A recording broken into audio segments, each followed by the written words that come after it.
Soundstripe.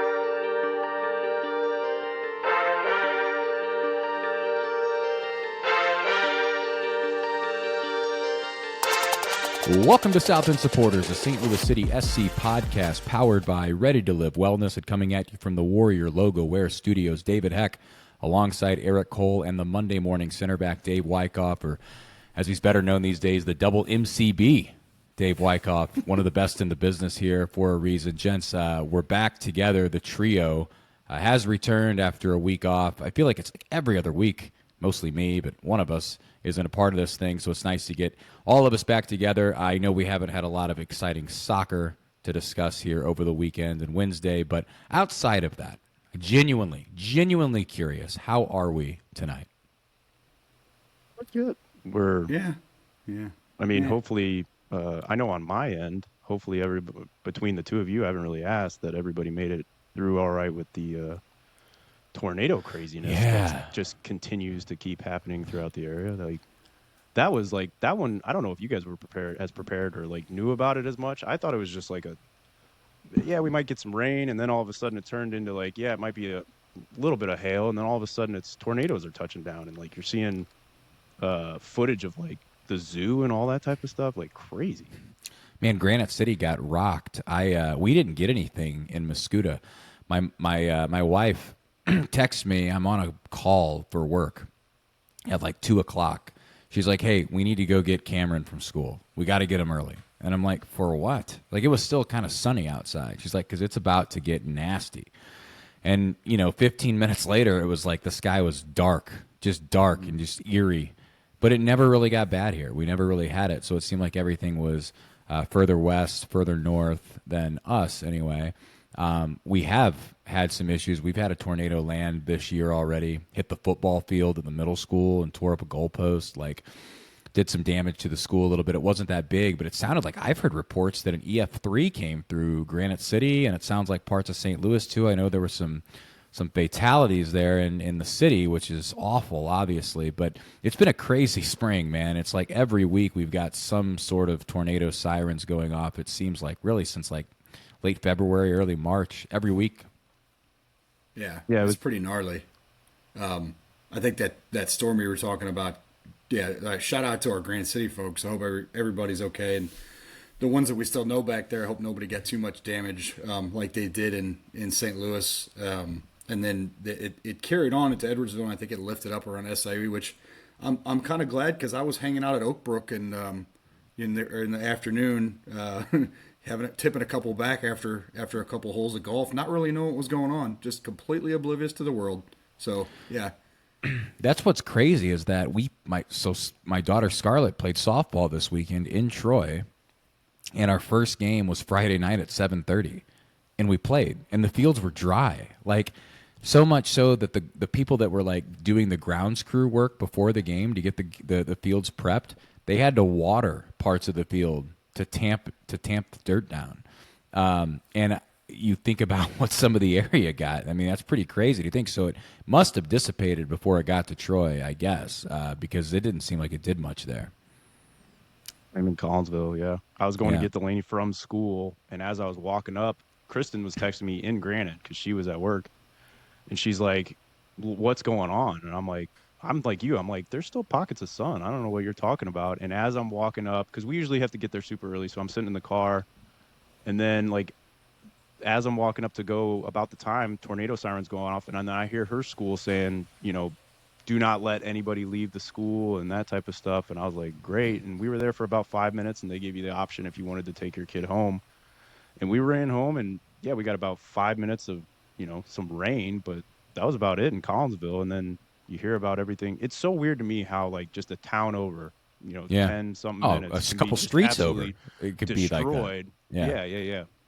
Yeah. I'm over it though. Like I feel like Delaney, every time it would just rain, she would assume the power is going out. And so like if it started raining, she would get worried because like, what happened one time. So she just thought it happened every time. Well, now I feel like every time we're supposed to get rain, I'm expecting tornadoes and hail because that's just like every single time you see now in the news. It's welcome to the Midwest. We still looking to backfill that marketing VP of marketing position, and now we will add a job rec for meteorologist here on South End Supporters. So if anyone's interested in weather, there are open vacancies. Can't pay you. Well, of course, he will be working for free. Yeah. But a couple of job postings out there on the boards. This is a soccer podcast. We haven't dabbled too much in weather thus far, although it does seem to impact just about everything we do in our lives this spring so far. But there are two games to talk about as well. A Wednesday night tie at home against SKC, and then a very, very frustrating, disappointing 3-0 loss on Saturday night. Some would argue the tie on Wednesday night was more disappointing and more frustrating. We'll get into both here. It hasn't been great. Now winless in, 10 MLS matches, I believe, something to that tune at this point for City. And they sit in 14th place out of 15 spots in the West. So things are getting worse and worse quick. They're still not, as shocking as it sounds, completely buried. It's not too far out of a playoff spot, but things have to turn around. And, I think we hopped on today thinking there might be some coaching news that there is to report on. There is not. So one thing we want to address, because there's a midweek match, there is some friction going on in the clubhouse, no doubt at this point. Unsure if Olaf's going to be the manager even going into Saturday's match. So a real treat for the listener, guys, and I'd like to break this. This is breaking news here. Typically, we record 2 episodes on Monday night. We're going to record one tonight, and we just may come back and record another on Thursday to give people the hottest, freshest news possible. How exciting is that? How exciting is that, guys? It's a very deep tease. I'm very excited. I love it. It'd be as hot as those kolaches that you warm up in the microwave and serve to your daughter. So that's my goodness. Do you know? I don't know if you guys look at their Instagram at all, but I don't get on the Instagram a lot. But I got on today, and the first thing that was posted was STL Kolache, and like their kolache that they're like, I don't know what the kolache of the month or week or whatever they're promoting it, but it's that s'mores kolache. That's it looks off. I mean, I've had it. It's very good. The picture of it looks ridiculous, like amazing. That's all I want today. That's all I've been thinking about. Yeah, that's the downside of actually checking in on those guys' social media is like you feel like you have to have it the second you see it. So, God, they're good. So good. So yeah, so 2 episodes. We'll go ahead, Dave. Not to real quickly, just because this was something that happened on Sunday. So we were supposed to record a collaboration episode with the Soccer Dad podcast on Sunday, and David was occupied with the softball tournament. Eric and I went over there. Unfortunately, JB, one of his sons, got injured pretty badly playing soccer, and he was unable to meet us, and he apologized and all that stuff. And we're gonna hook back up. So shout out to him. Shout out to the little guy. Hope he's okay. But I bring that up because while I was waiting for Eric and was waiting for everyone else, there was someone that walked to the bar and brought some treats to the 2 bartenders that were working, and there were 2 of the most obscene looking sausage sandwiches on English muffins, and they smelled so good. But she also brought 2 giant kolaches. Now they weren't from STL Kolache in Sunset Hills, so they can't be the best kolaches around. It wouldn't be. But they look damn good. I almost committed kolache burglary. She told me there was a pop-up like tent around the corner. I think there was some sort of 5K or something going on in that area, but I never did find it. So that was disappointing, and I went home hungry. But shout out to the Soccer Dad pod. We'll hook up with those guys eventually. They're solid guys, and but nevertheless, there was some kolache talk, so I felt I had to jump in. So yes, 2 games to talk about, DH. Well, I get my kolaches at STL Kolache at 1530 South Kirkwood Road in Sunset Hills. The best kolaches on the planet. I don't know this from a size perspective, but bigger, Dave, is not always better. Not in the kolache world, anyway. Not in the kolache world, it's not. Yeah, that's what they tell me. Good things come in all size packages, and STL Kolache has some of the best. Eric, I don't know where we want to start. I'm just going to turn it to you, and you can start complaining and ranting about whatever you would like. It was really bad, I think, on Wednesday, and it got worse on Saturday. a 2-2 draw that was there for the taking on Wednesday night at home. And then, of course, the loss 3-0 on Saturday to Minnesota. It's a Sadie Hawkins of sorts. I'll let you choose. Where would you like to take this thing? Yeah, I mean, we'll just keep it in general. Yeah, being there Wednesday night and, going up on your rival and kicking it off with a golazo like you did from Celio. You get lucky on a Teutschert, I guess you credit that to Teutschert more to Ostrak, but it's just we've said it a couple times on this show throughout, it's just kind of the same stuff week in, week out, insert team name here, because it feels like you're seeing the same stuff. You either get a lead and you just find yourself letting off or letting a team back in, not finishing off opportunity, because it could have been 4-0 before, or at least 3-0 before SKC even got their first one. So, I mean, it's, you're still struggling there. You should have buried that, it's still frustrating. I know Celio got a little chippy that night with, I can't even remember, 93, because that's all that'll ever stick out, because Dave and Katie definitely let him know that was a terrible squad number to ever choose. But it's just outside of that, I was expecting more from a physical standpoint of the derby. Dave brought it up last week. It's kind of been weird how City's now the one that's getting out physically played. But I was giving it a lot of thought today on I know obviously, and we've talked about this before, the number one place you look is the manager. And I'm not saying Olaf is, in the right, really. But really, this blame can go across anywhere. I mean, you have these players that are just really underperforming, especially your stars. You look at what was really expected out of Teutschert and Hartl from last year. You're just not really seeing that this year. And I know that could be not their fault, but at the end of the day, you're out on the field and your players, it's simple stuff. I'm sick to death of the back heel passes and the fancy stuff. We're having trouble connecting basic passes. Why are we doing all that?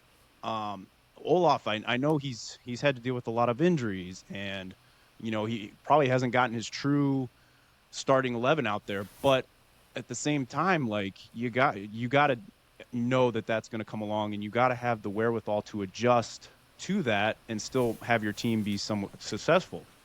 And I feel like City, from an ownership standpoint, is a real tough position right now. I know it just all seems so easy, but it's a real tough spot, because do you keep Olaf on? But it unfortunately seems like he's lost the club at this point and the players to allow him to bring in those players that he says he needs and would fit his style, when there's a great chance that a week after he gets those players, he's gone, and then whoever we bring in has no use for those players. Do you get rid of him, but then try and bring in a standby coach, basically, and not really you're not going to give him the players that he wants, because who knows if it's temporary or how long that can be. And then who do you bring in then to help this squad if you're the ownership, because you don't know who's going to be the coach in a couple weeks, as far as what will play their style and everything like that. So it's just a real problem going on right now at City. You've got fans upset. You've got ticket prices high. You've got a team underperforming. You got a real, what do we do from here? I know basically it came out today that I saw Tom Bogart and a couple other reliable sources, because there was an article from Sweden that was put out that basically said today was the day that he was getting fired. And, they basically reiterated that, he's not getting let go, but his seat's very hot. But it's well, what is it going to take, or what are you looking for out of him? Is it, Open Cup? Is it you've got these 3 games to give me these X results? I would love to know what it is that they're basing this decision on. And then also you got to think do they just go back to Hack? Does Hack want that? All his coaching staff is the assistant coach and everything, when he was suspended, is Olaf's guys. How do you give that to an assistant coach when their coach just got fired? You would assume they'd leave with them. It's just a real tough spot. But the worry to me the most is it just seems week in, week out, there's no progression. There's almost degression. And then you're looking at these players, the frustration's growing more and more with each other. And that's a real worry, because it's always seemed like City's had a real good cohesion, even through the bad times, with players on the field. They've just always still seemed to be there with each other. And you're starting to see a lot more of this, pointing fingers and yelling back, almost Berkey style. But Berkey's almost doing it in a leadership role, is where these guys are just getting frustrated. And I know Hartle and other players have come out and they're trying to say like we had a real big talk after the Minnesota game and things are going to change. But man, why the Minnesota game? Why wasn't that 3 or 4 games ago where they had this real big talk like we need to? And what is it that you guys need to do? It's just not a good time for just St. Louis City in general, let alone results, team on the field, coaching, owners, wherever you want to look. That it seems like people are wanting to blame on the socials. It's just it's a rough from top to bottom right now. Yeah, you're in this really weird purgatory to where the team is underperforming and your squad is still just injured enough not to be able to really deviate from the lineup, although I'll argue that it's more Olaf being bullheaded than anything, not making deviations, not sitting Josh Yarrow, not sitting Akil Watts. But you've created this, it's just this weird, like, just cycle of mediocrity, and everybody's in this weird, like, football purgatory right now, right? Because you know what you need to do. You need a change. You need a major change, whether that's personnel or coaching or GM. And it seems like everybody's afraid to pull the trigger. But I don't understand it at all, man. Like 10 games without a win, like that's enough for me. I don't care if it's his first year or his fifth year. I mean, there's no success to build on. Like you could go back and make a really strong case that based on the success he had in his first year, that Bradley Carnell earned the benefit of the doubt. And I'm not saying in hindsight that he should have been fired, because I think he should have. I think that his message had been lost and the style was kind of, had been lost on the players or just wasn't as effective or whatever. And I would imagine that's still going to happen at Philadelphia in some point in the next 12 months. But like I said, what you've created is this weird, like, you can't get out of your own way now. Like you have this coach that wants to commit to the system, but you don't have the personnel to even try to commit to that system. But you also don't have the personnel to commit to a more open system. And you're waiting on these guys to get back. They're good enough to be in the side, but they're not good enough to start or play meaningful minutes, or he won't commit to starting them or playing the meaningful minutes. And then the product and the effort on the field is just since about, I would say about since Kansas City scored that second goal, there's been essentially no fire in this team since last Wednesday. And Eric brought up a great point. That game should have been done and dusted. You missed 3 breakaways in the second half, man, with a chance to go up 3-0, 4-0, 5-0 and bury your rival, and you just didn't do it. And credit to their keeper, but you're getting paid to score a lot of goals, Simon Betcher, Marcel Hartle. Like, put the ball in the back of the net, get it done. No more excuses. That was brutal. And we went down to the south end to sit with Eric, and it was hard to watch that just like slow sort of collapse. But what else can we do but besides carry on, right? Like I didn't really look forward to watching the game on Saturday because I felt like it was a slow car crash that you could see coming from a mile away. But I'll do the same thing Wednesday night because that's what you do with your club. There are ways without punishing yourself to voice your displeasure with your club. There are ways to do it without depriving yourself of being a fan. So we'll carry on, man. Like, we can only hope that at some point somebody just rolls the dice and says, you know what, let's make 8 changes and see who we can play.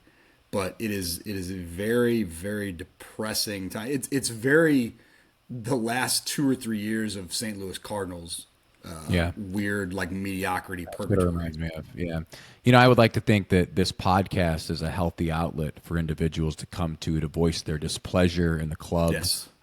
Chat about kolaches and fictional cartoon characters battling one another, all those things. So you can certainly get your frustrations out and then stay for more positive and uplifting type of conversation. I'm curious, when it comes time for a coaching change, I mean, let's call it what it is. You would be looking at the third head coach or third manager in less than 3 full seasons. I mean, that's wild in itself. how attractive does this job become to a top coach that's on the market? Granted, anyone from a lower level, I'm sure, would like to come to the MLS. That's fine. But how do you get somebody that's got a track record that's been proven and had success to come to this and say, you know what, it didn't work out for the last two, but I think I'm going to be able to right the ship and turn things around? But are both of us very familiar with just that thought process? Because like that's exactly what Man United's been going through for the past couple years. Just now, granted, like the draw that you have with United is it's one of the biggest clubs in the world. So there's like, you know, some like prestige to being able to say that you've managed that club. Like City isn't that, not yet, or well, they'll never get to that level, I don't believe. But like, you know, you're right. That's a great point to bring. I think what you almost have to do is you have to try and sell them on a couple things. You have to try and sell them on the fan base and how much they could be. It's almost like you have to you know stroke their ego a little bit and being like, look, these fans could love you if you can turn this around. And you know, also just be like, I mean, what show your coaching skills. I mean, you could come here and turn such a, you know, failing franchise at the moment into one of the most successful clubs, and like you almost have to like build them up as their manager if you're going after the, you know, those big fish. I don't know though, just from what we've seen so far, whether it's player transfers or anything like that, that City's going to look to go for that big fish of a coach. You know, I keep trying to think of like, you know, any coaches that are out there, and really the ones that I see coming here would probably be just a former MLS manager that maybe they could get. But also the big name is Jim Curtin is the one that right, keeps getting thrown out there. He's the biggest one, and they apparently passed over him in the offseason, or the idea of him to sign right. Olaf.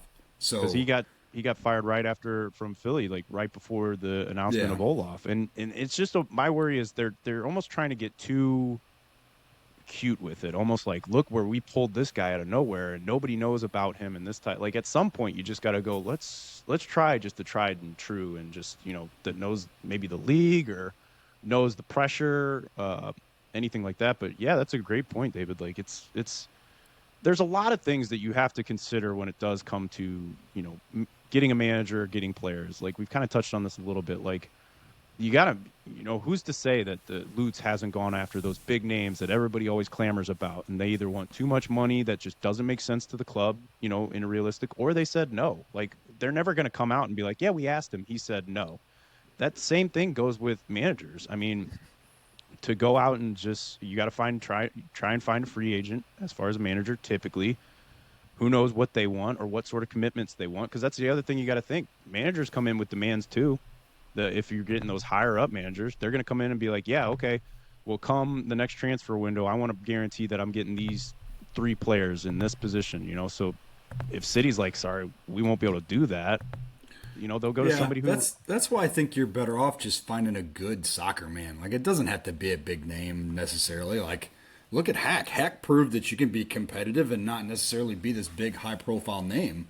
So I think they're out there, but I think that there needs to be a deeper sort of market research done into, okay, like if we're going to be this small market team that can't go spend big on free agents, we've got to find somebody that can help us develop a sustainable pipeline. And I believe there's already a really strong pipeline of talent in the academy and in City too.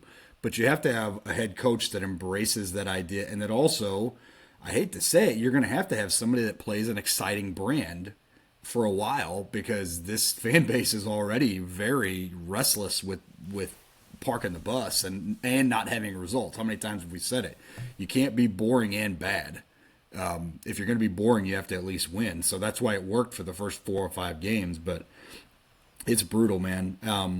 Yeah, I don't know what the answers are at this point. Just Lutz said on KMOX, you got to take it one game at a time. And I think that's what we have to do as fans too. Like, let's look for one game at a time, one little bit of encouragement at a time, and you know, to shine sort of a positive light on soccer for this weekend.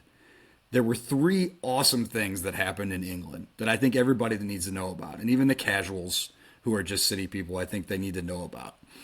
So, number one, Everton closed out the Goodison Park era. So their iconic stadium in Merseyside, they closed out with a win. Really cool. The blue smoke, the Everton fan song. It was really cool. If you haven't watched any of those highlights, check that out. Really historic club, and they're Liverpool's rivals, so we always root Everton. Number two, and this is something that I really hope that City invests in, and something that every diehard fan base needs. Everyone needs a Jamie Vardy.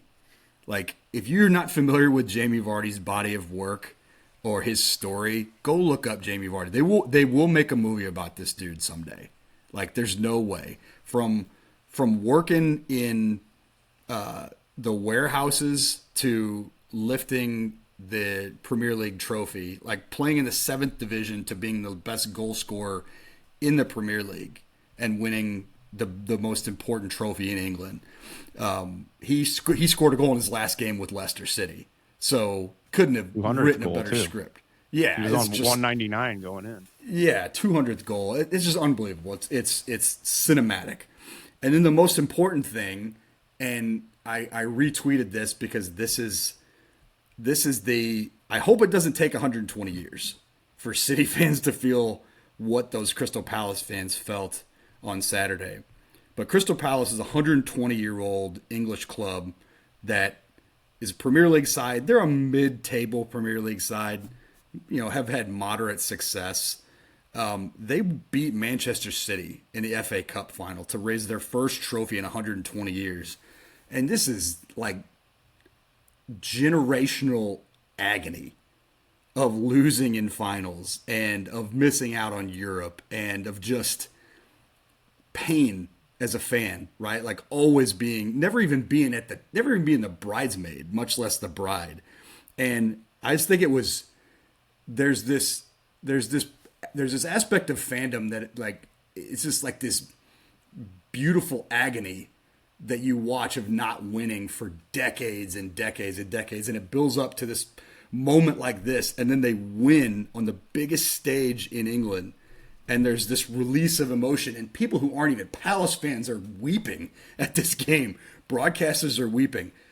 That's what I hope for this club someday. And I have a feeling that we'll get to a point where the team lifts a trophy, and hopefully we get to enjoy that sort of release and celebration. So forget about who the coach is, forget about what the run is. Keep that in mind as your end game, that someday you want to be Crystal Palace. Stay with the team through the good and the bad, because the reason those people were crying is because they've been through a lot of bad. Yeah, and so their families have been there's all these stories about grandfathers and grandmothers taking kids to games and passing away before this year and never getting to see them lift a trophy. Like it's beautiful. there's nothing that's ever been in existence in the world of sport like that to me. Well, one of these days, hopefully we don't have to wait that long. Again, it could be coming. But regardless, at this point, City sits in 14th place, 11 points overall. They sit only 7 points out of a playoff spot, which is held by Austin. They're in 9th place, who has 18 points. So it's not too late. Things just have to change. That's the way that things are right now, because that could go south even furthermore in a hurry if things don't continue to develop. It could be worse. You could have 4 points, which is where LA Galaxy sits right now in 15th. That's a dumpster fire out west. But for City, just not great at this point. So we will, as I mentioned before, have another episode coming out later this week where we will discuss what went on in the U.S. Open Cup that's coming up on Wednesday. Are they going to stay in Minnesota? It's like you go to Minnesota Saturday, you're going back to Minnesota Wednesday. They're coming back, I guess. Yeah, they come back. I would have just stayed in Minnesota. I think the presser today was from City's press room, so maybe save a little money on travel budget. Stay up there, grab a player or two in the transfer window. Just saying. Buy Josh Sargent? Is that what you're saying? That's going to go to the Sargent NIL fund. Yeah, I think it could. We are currently raising funds for that. So you can see us panhandling outside of City Park next week.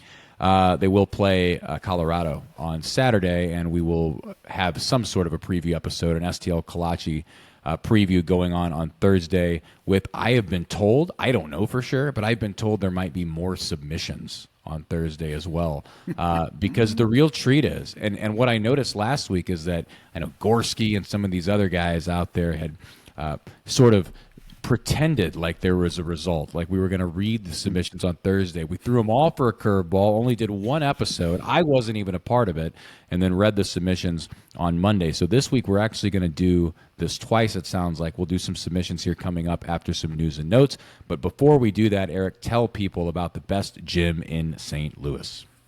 Yeah, we got Memorial Day coming up, so, pools are going to be opening. It's also that warmer weather, so people are going to be taking vacations and getting out, and so you got to get yourself ready and check out Ready to Live Wellness. Whether you're looking to get swole or shredded, they'll get you all covered because they tailor things towards your goals and set you on the right way. And most importantly, they make sure you're doing it safe with the best coaches around and the best community around. And then they're always hosting great events. They just had that Ruck and Coffee. Like I said, the Memorial Day Murph workouts coming up. They're adding in Pilates. They've got Fire and Ice. So many great things are happening there. It's crazy. And then, like I said, it's a one-stop shop. You head right upstairs. They've got body movement specialists, PTs, masseuses. It's all in one building. So it's a one-stop shop. No better place to go for your health and fitness. It's Ready to Live Wellness.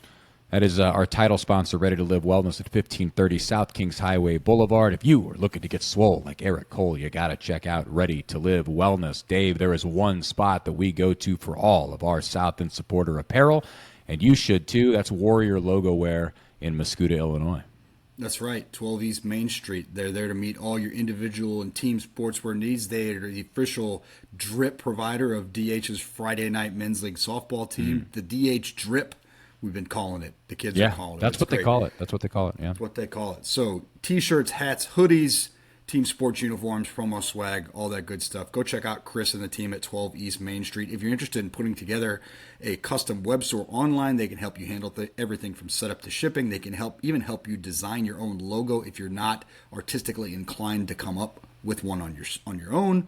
No order minimums. It's the perfect place to set up an order for any size company or event. Free store setup, and there are no hidden fees. Most importantly, they will ship those products directly to your customers or employees. So check them out on Instagram at Warrior Logo Wear. All those letters are lowercase, by the way. At Warrior Logo Wear on Twitter, capital W, capital L, capital W, or at warriorlogowear.com. Warrior Logo Wear, the official studio swag sponsor of the South End supporters. Eric, do you think David and I would die trying to complete a Murph workout? Because I think there's a good possibility that we might. Because, again, like I say, they make sure you do it safely, and what they'll do is they'll scale that workout. So you can do, the same movements and the same everything, but we'll bring it down to where it's a level that you feel comfortable doing and survive. Because everybody at Ready to Live Wellness, their number one priority is survival of their clients and members. What movements are included in the Murph, Eric? And I'll tell you whether or not you could make this safe for me.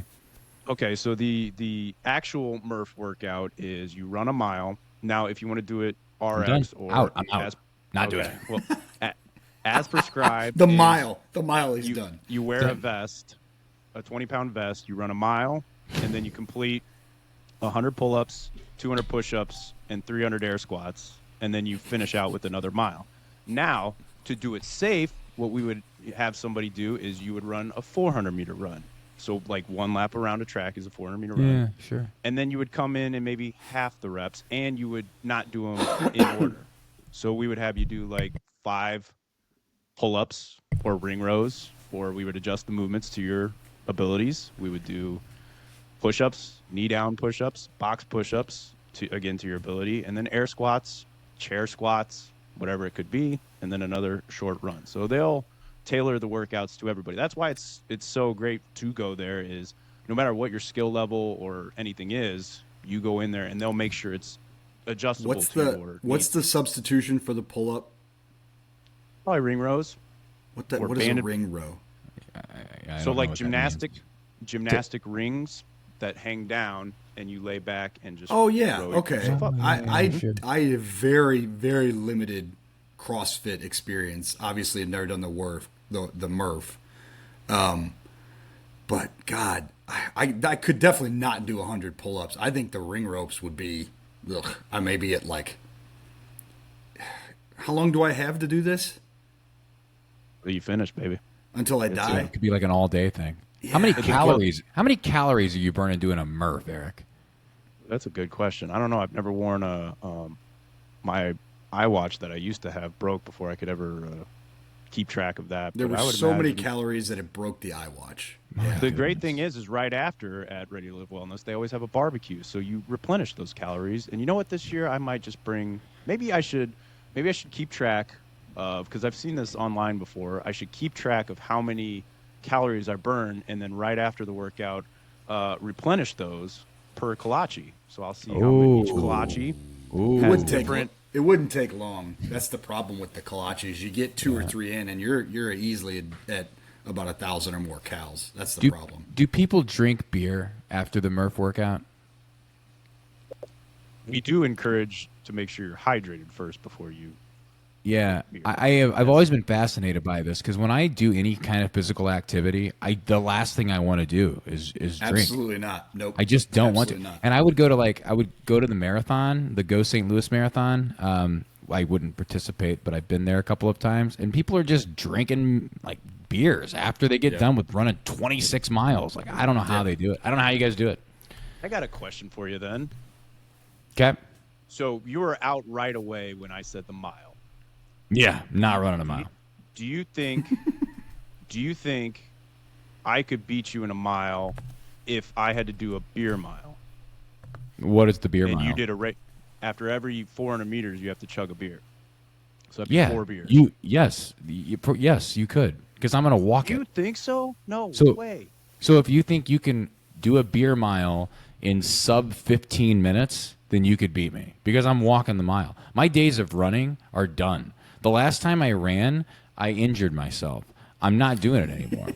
And whose fault was that? Trying to run the bases so fast. Well, it was my fault. And I'm very conscious of this when I play softball now. When I'm wearing my Warrior Logo Wear sponsored gear out there I don't want to hurt myself again.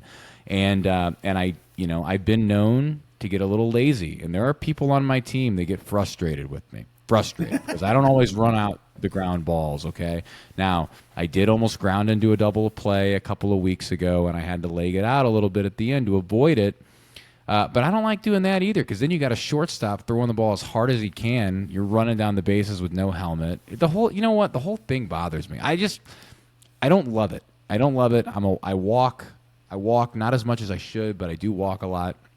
I like to lift the occasional weight. I just think the Murph is too much for me, Eric. That's what I think. It is a lot. You do say that. I've known you, 14 years or so? Mm-hmm. I don't know if I've ever seen you run. It's because I don't do it. Yeah, I don't like it. You don't. Yeah. We need Warrior Logo Wear branded knee braces. Yeah, could be good. The Warrior Logo Wear logo on a knee brace or an ankle brace. I'm 100% in for that. Put those on these bad knees, man. That would be. Yeah, that's my submission. Put in that we asked people what they wanted to see if we did SES merch. God, yeah. What would it take, David? What would it take, like, for the listeners, the contributors? Like, would it be some sort of like? Is there like a donation goal that we can get to where like you and I would do the Murph? I think that'd be interesting. Like if we pick like a charity or something like that, and it's like, all right, if we get to like $500 for Special Olympics or something like that. If we start getting way up there, something like that would be interesting. I'd consider it. I'd consider it. How about $1,000 between the two of us and we Murph? We Murph. Okay. Then we Murph. It's a well. verb The good news is that we'll have a year to prepare for it because we're not going to raise $1,000 in the next 5 days. There may be. We might get that just from No Goal Patrol. If they hear about that, if they hear about putting us through that sort of pain, don't let it get to the Discord. Don't let it get to the Discord. It's going on the Discord for sure. You'll never see David sweat so much making money. Just like, yeah. Wow. Think of the children. I am thinking about the kids. Yeah, potentially. We'll thinking see. about his own kids not having a father. Right. That's the kids Cross he's thinking that bridge. We'll cross that bridge when we get there. Until then, we've got news and notes from the back post brought to you by Elite FT. Elite FT brings you this week's news and notes from the back post. EFT is the premier youth sports training program in the Metro East, and they've been doing it since 2002 with the mission of providing a safe, educational, challenging, and fun environment where coaches can instruct and challenge athletes, helping them become confident, disciplined, and elite. I actually have that shirt on. Underneath this, I'm rocking the old school Granite City Elks hoodie back from my coaching days, but underneath is the EFT dry fit. Check them out, man. If you got little kids, get them into Bosco's Buddies. That's for the 2 and 3 year olds. That's where they learn the basic skills. You can go out there as a parent, help them out, have a good time. 45 minutes, perfect session. If you've got kids that are a little bit more advanced, they have camps for kids from grades 2nd to 8th grade. They can also do private training, basically for any age. They have speed and agility classes. That's what my son loves. He loves the speed and agility. That's kind of got a CrossFit vibe to it, too. He really enjoys that stuff. They also do team trainings. They have an elite membership program that provides rewards for being a loyal customer. Check out the website for more details, eliteft.com, Elite FT Soccer on all the socials. Just a great organization. And I talked to Justin a little bit this week, and he actually mentioned that, man, even without the sponsorship, he would still listen to us. He loves what we're putting out. So shout out to J-Mac and that whole McMillan family. Never mind the business, just a good group of people. So they do bring you the elite news and notes. And this week, not a whole lot to talk about. We did have a City 2 win, which is exciting. And I wish that I had watched this game on Sunday, because looking at the highlights, it looked fantastic. They took on Minnesota in Minnesota, and it was a 3-2 win by City. It was very exciting. Mackay got 2 goals in that one. I think they actually gave up a 2-0 lead, but then Miggy Perez, the local sensation, Miggy Perez, with a winner late in the game off a really nice ball, really nice little set piece, starting with Lorenzo. I can't remember his last name now. God, I was looking this kid up because I was listening to the Soccer Dad pod, and they were talking about this kid and how good he is with his feet. Look, check him out. Check out some of his. He's not a big time goal scorer, but Lorenzo, he's got some nasty feet. So good on those guys. Bring a little bit of success into the City family this week. It's really good to see them have some success, and hopefully sooner rather than later we'll see those kids playing at the high level. But man, Mackay, he just continues to get better. It's just so exciting to watch him flourish. I cannot wait to see him get meaningful minutes for this top team. Mm-hmm. Yep. Good for them just getting back on track, because they also were on a little skid for a little bit. So yeah, I mean, losing is contagious, right? And you know that they're feeling the pressure. You know, they train, not exclusively with the first team, but they train with those guys. They are around City Park. They feel it. So no, it's great, and hopefully the rest of the organization builds off that momentum. But that's all. That's all I had this week, boys. That's it for news and notes. I got one more story, just because I think it's really cool. City is starting up this Pickup City sort of deal. So Pickup City kicks off Thursday, May 29th at DeSoto Park mini pitch, one of the mini pitches that they made for Mental Health Awareness Month.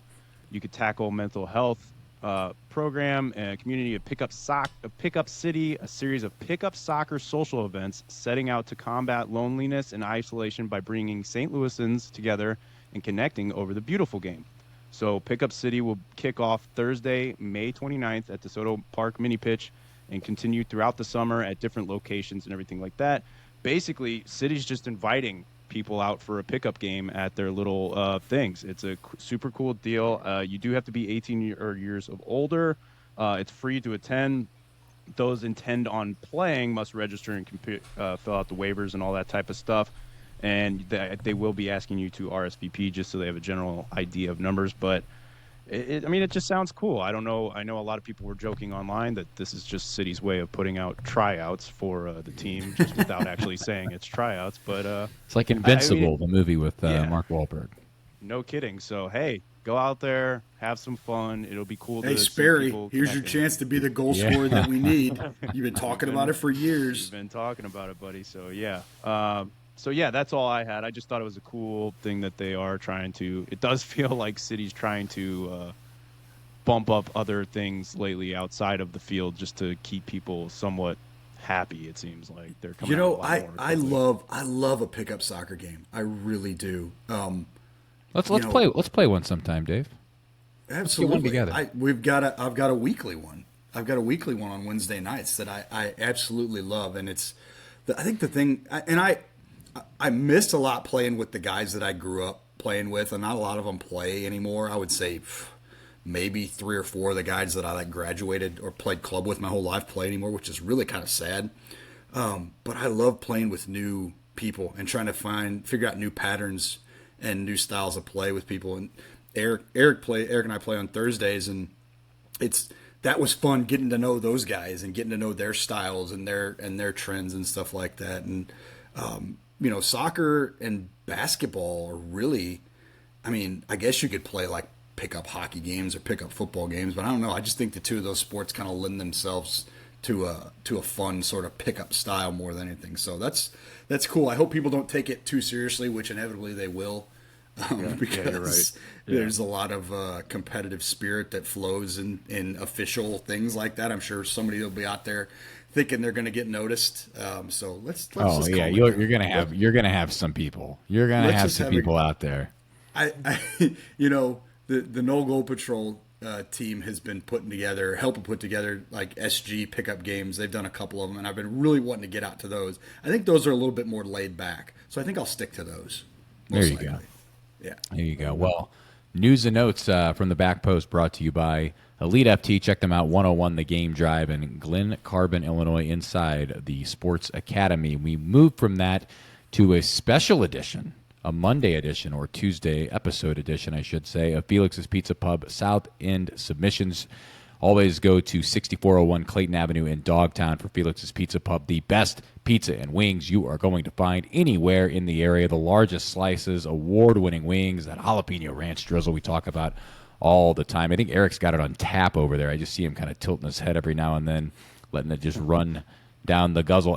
Dave, you have a point to make, it looks like. I do have a point to make, and I just have to make this comment. And you saw the text thread from our buddy Ben. I did. And I don't know if it was just he and Maddie, or if it was he and Maddie and the whole family went over to Felix's. You guys have a new member of Team Drummies, and I can't even be mad at her because she's such a good kid. She's just being misled by her father. But Maddie Zaring officially throwing in her lot with Team Drummies, and arguably the smartest drum eater there is out there now at 10 years old. I'll go ahead and throw that out there. But it looked fantastic. I saw those pictures and I was thinking like, oh, he's just, throwing wings in my face. And no, he went to Felix's. So shout out to supporting the sponsors. Thank you, the Zarings. I knew she was smart. She's smarter than I realized after seeing the Drummies. Now, one of the things I've noticed is how often it comes up where I ask husband and wives this question a lot, but in couple scenarios, it seems like flats marry drummies more times than not. I don't think you see a lot of flat households or drummy households out there. Yeah. It's a lot of flat drummy combo, and I think that it's good. Like that's just it's a good match. It's like I don't really get into astrological signs and all of that, but I think if you've got a flat and you go find yourself a drummy, you're going to have a pretty happy life, I think. It's going to complement each other well. Opposites attract, and the two complement each other, absolutely. They certainly At do. the end of the day, whether we're Team Flats or Team Drummy, we're all Team Chicken Wing. And I think that's the most important thing to remember here. Yeah, I mean, you're right. We're Team Chicken Wing. Furthermore, we're Team Felix's Chicken Wing. Yes. We like award-winning wings. Award-winning wings. I think the award winner was a drummy, I believe. That was actually what got them the award, as it should. Regardless, they are amazing. City on Tap Bar. Check them out at 6401 Clayton Avenue in Dogtown. Eric, Dave, who is kicking us off this evening, and with what? I'll kick us off with an OG that we haven't heard from a while that we've missed. Patty Brinson is back. She said, what's going on with their fitness? Olaf said earlier the players were asked to be subbed out. We are all well into the season, and this shouldn't be an issue, in my opinion. Sounds like they need to do a Murph at Ready to Live Wellness, Eric. Yeah. I think they may be undernourished. I think they may need some Patty Brinson dinner.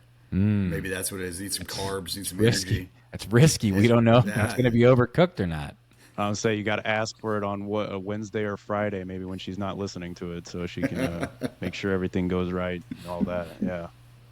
Yeah, I think it is a little bit of still a question mark. I know a lot of these guys are, still coming back from injuries and trying to get fitness up and all that type of stuff. It's a little worry thinking that, you're going to be going to Colorado on Saturday, and if they're still struggling with fitness and then they got to go to altitude, that's really going to be a fun little mix for them. But I don't know. I think it's just a lot of people been out for long periods of time, and you're not keeping up with your fitness, and then you're coming back in, and they're trying their best.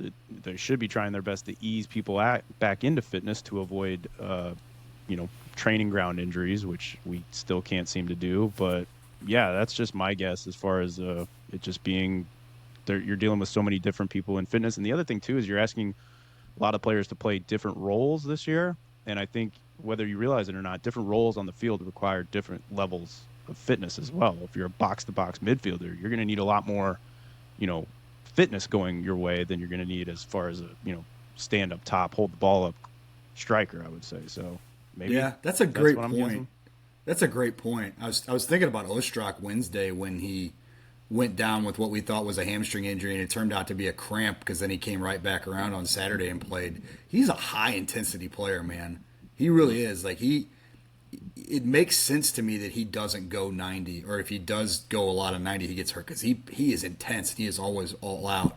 But you have to condition yourself at this point to be more than a 70-minute player, and you're just not that deep. It's funny, they can't work out because when they work out they get hurt, and they get hurt so then they can't work out. So there's just this cycle of injury, and nobody knows what's going on. I mean, it could just be a run of bad luck, although we're going on like 3 years of this now. So maybe that speaks a little more to maybe it's recovery. Maybe they don't recover long enough. I don't know. I'm not a physical therapist, Eric. I don't know. I eat chicken wings and I play Thursday night soccer. I don't know. I'm not a picture of health. I rolled my ankle 3 weeks ago in soccer. It still hurts. So I don't know. Although I did not let it recover at all. I went and played the next night. So you're saying the once a week and kolaches isn't going to fix I'm things saying for them, for a 38-year-old man it works, but maybe not for an athlete in their mid-20s. Yeah, that makes sense. Yeah. Yeah, we'll see. Next, we'll go to that guy who is a Team Flats, Zach Gorski. Gorski. That guy, said, my guy Gorski. So we threw it out. Gorski might be up for a coaching job, by the way. You never know. That? He's trying to come back. He keeps coming back. So we threw it out last week. Let us know because we've been asked by a couple people as far as merch goes. And so we said, what would you guys like to see? And Gorski came out. He said, we need the following. 1, winged theme baby bibs. 2, we need For SES. adults? Yeah. Hey, I mean, if you're eating flats and you're that messy, you need a baby. Have you ever seen Zaring eat chicken wings? He needs an adult-sized bib. No, we can make those as well if you'd like. There we go. They said number 2, SES wrestling uniforms for the end of season brawl. Ooh, like singlets? Yeah, I like that. Wow. I think if we're going that though, we need the Andre the Giant single shoulder. Single shoulder, bring that back. Yeah, like what Danny DeVito wears and Frank wears on It's Always Sunny. Yes, exactly. The trash man. Could you imagine, Dave? Could you imagine you and I in a tag team wearing like single striped singlets? Oh, that'd be so nice. Hot. We'd be like Harlem Heat. It would be just like Harlem Heat. It would be Harlem Heat. Harlem Meat. Just with wings in our hands. Harlem Meat. I like Harlem Meat, dude. That's so nice. I'm Booker T. Number 3, he said Warrior logo wear SES edition captain bands. Not bad there. And then lastly, he said a shirt that says 2/3 of us usually podcast, but 1/3 of us have a brain. Wow. Just shot fired. It's so good. It's so meta. Like you really have to think about that. Yeah. I'll be honest. I read this. I'm still not 100% sure what he means by that. I don't know. It's wing related. Is it really? Well, 2/3 of us, we rarely ever get a podcast where all three of us are on the show. True. So agree. 2/3 of us usually podcast, and then he's a flat guy. Oh, so 1/3 of us has a brain. Why does everybody like Dave so much? I don't understand. I've known this guy since 4th grade. He's not that great. I don't know. I think it confuses us all that the double MCB is getting more nicknames and followers. Like we invited him to be a part of this, and he's come in and taken. He's like Conor McGregor. He's not here to take part. He's here to take over, and he's done it. Oh my goodness.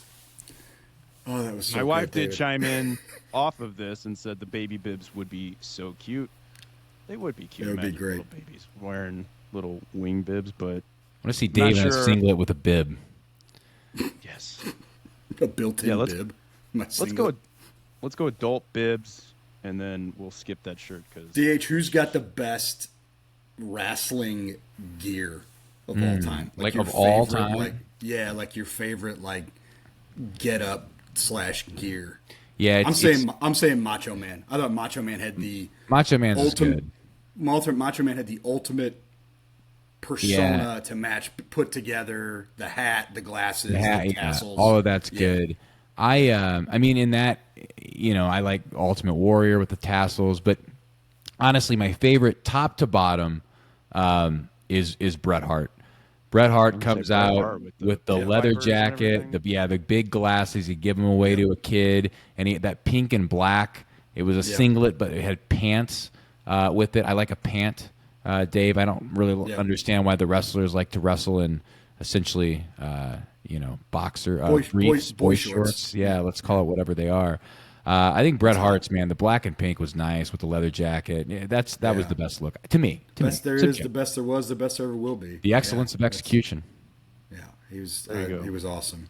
Special shout out to the Lucha Libres that were in WCW because they had some sick looks too. Good. You think of Psychosis and Ultimo Dragon, Hoovy. That was awesome. God, I miss wrestling. Oh, me too. I've been watching some of the Vice Dark Sides of the Ring on. Love them. One of the best docuseries ever. Love so it. good. Yes, absolutely. I watched one on Marcus Buff Bagwell. I hadn't seen it. They had a season come out last year. Dude, that's a crazy story. A crazy story. What this guy's life was like, and fascinating. So because I was a WCW guy, so I watched with the NWO and all of that, and Bagwell's transition into that was exciting.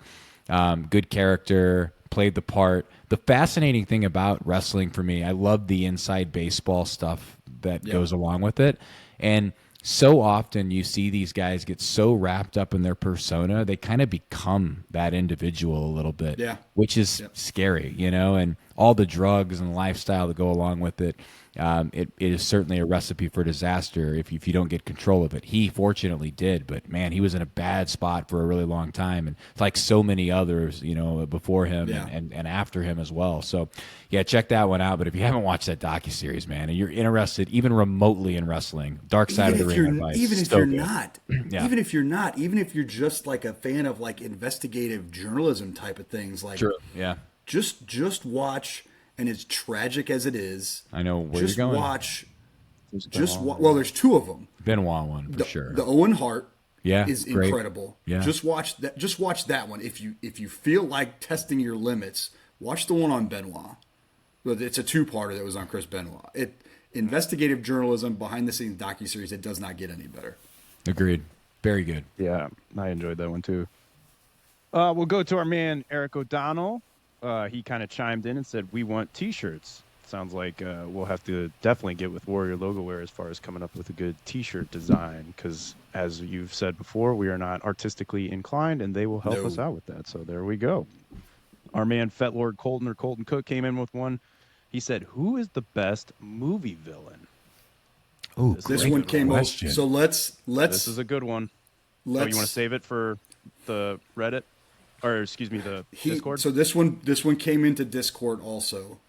All right, we'll save it for them. And I created a Cadillac Combat off of this. So how do you want to handle this?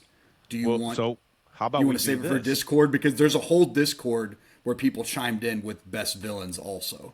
So you let's want do to save this that for then? because I got one more from the man himself, Ryan Cadlick, for Cadlick's Combat. We'll hit his, and then we'll move to Discord, Reddit, where we can continue the discussion on with that. Deal. So, Deal. as we said, we're back with another Cadlick's Combat with our man Ryan Cadlick. He said, not many exciting things to talk about for those games. At least we got a finale of last week's exciting battle, which we will read here in just a second. Same rules as always. This week we've got Ben Stiller movie characters. So before I read these This is out, so good. Yes, this is oh good. This is good. So before we read these out, we will read that winner from last week's that we left you with the cliffhanger with of Jimmy Neutron taking on Heifer from Rocco's Modern Life. We now need a sponsor for the cliffhanger of the week. Yeah. I think Cadlick's Combat needs to be sponsored, to be honest. Oh, monetize. Yes. I don't know. Maybe he can be part of the marketing department. Go out and find somebody.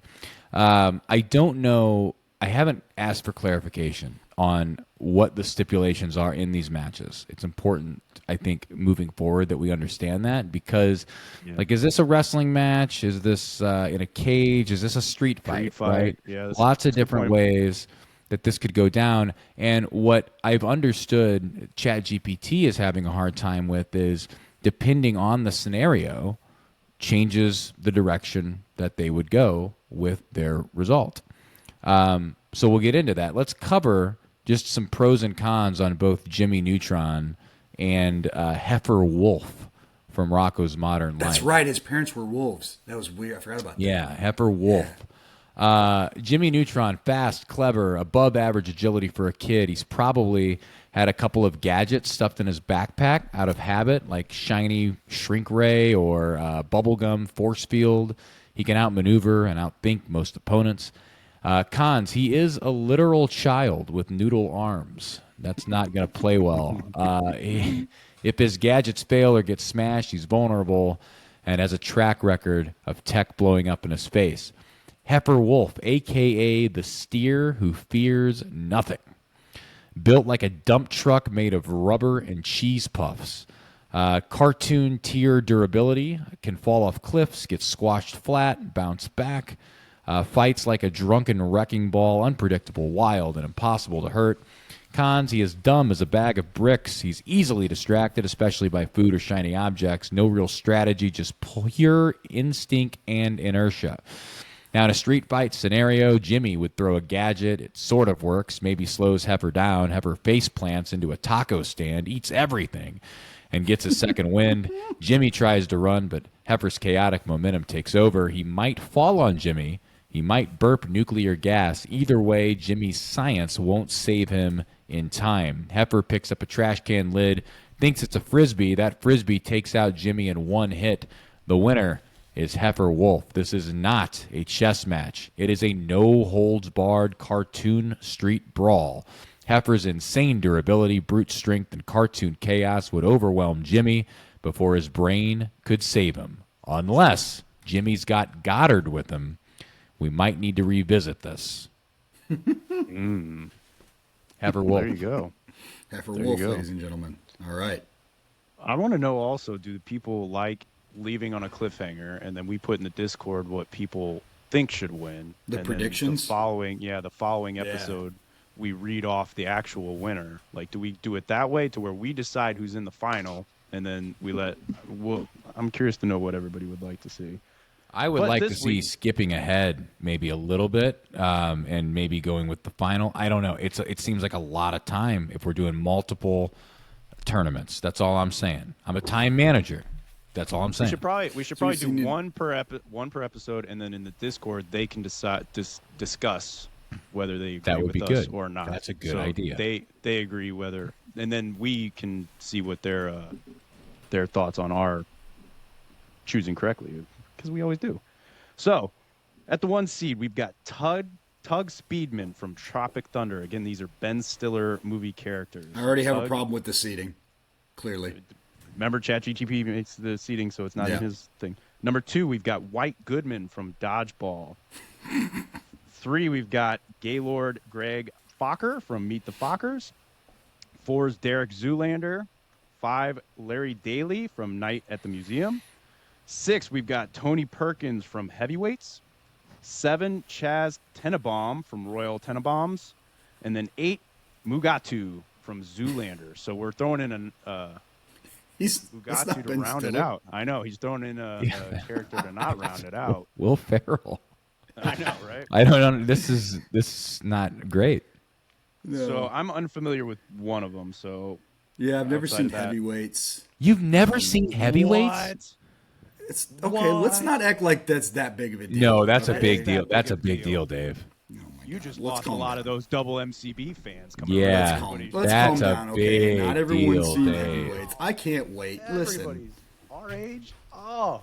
God, that is one. I probably quote that movie like as much as I quote anything else. Maybe every Team Drummy person, but not all the Team Flat Sophisticates.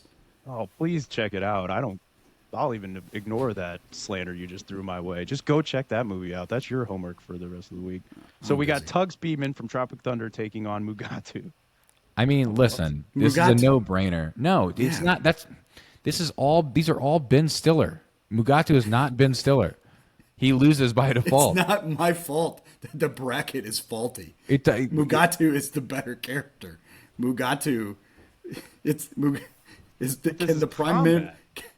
can the prime minister of what was the country? Malaysia. The prime minister does he team up with the prime minister of Malaysia? Because if he does, it's game over. I don't think a fashionista like Mugatu is going to battle. We're talking teaming up, Tropic Thunder. But he's a hot little potato. He is a hot little potato. This is Tug Speedman all day, and again, this is Ben Stiller characters, and you've got a non-Ben Stiller character in there. I'm gonna be lambasted for this again, but I've never seen Tropic Thunder either. So it's pretty good. That's a movie that's not that old that could not be made today. Never be made today. Could never be made today. Well, it's are you guys going with Tug Speedman? Tug wins. Yeah, Tug Speedman for that one. Number 2, we've got White Goodman from Dodgeball taking on Chaz Tenenbaum from the Royal Tenenbaums. It doesn't matter. It's White Goodman. I agree. Good, because I haven't seen... Royal Tenenbaums is good. It's a good movie. Is it? I think so. It's not everybody's cup of tea. But he's white. W-H-I-T. Yeah. Now we've got... And Laser and Blazer could show up. Oh, yeah. All the purple Cobras. Yes. There we go. Check that out on the YouTube if you want to see that greatness that just happened. Number 3, we've got Gaylord Fokker from Meet the Fockers taking on Tony Perkins from Heavyweights. Dude, Tony Perkins wins in a landslide. Gaylord Fokker is not competing against Tony Perkins here. I mean, he would get Perkicized. I mean, he did whoop up on Robert De Niro in that the third one, the Meet the Fockers. An old De Niro. What's the third one called? Little Fockers. Yeah. Tony Perkins is psychotic. Like psychotic. He's a dark horse to win this. Mary Devil Log. And number 4 seed, we've got Derek Zoolander taking on Larry Daly from Night at the Museum. Blue Steel. Yeah, agree. I think that would distract him enough. Now, what if the animals show up though? But remember, Zoolander is trained to be like a secret agent to kill the prime minister of Malaysia. That's right. So but you have to play relax. So if we get to the finals and ChatGPT, and he makes it to the finals, and that has to be a factor for ChatGPT. Yeah. Will they play relax? Yeah, but you're talking about like a tag.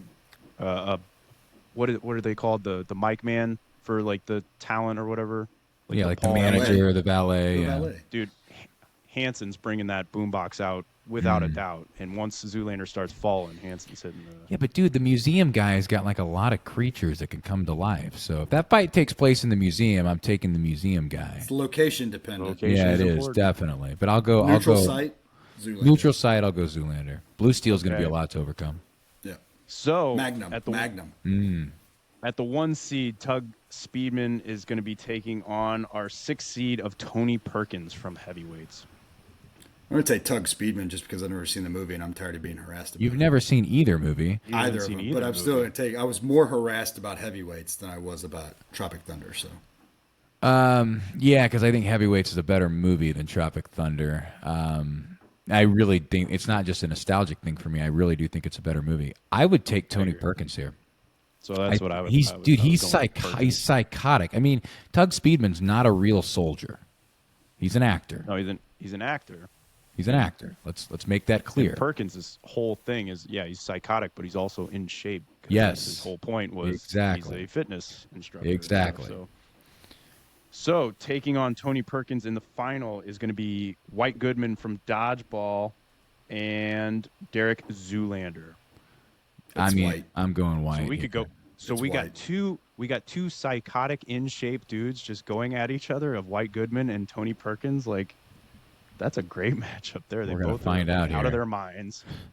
And yeah, as long as White stays focused. Yeah.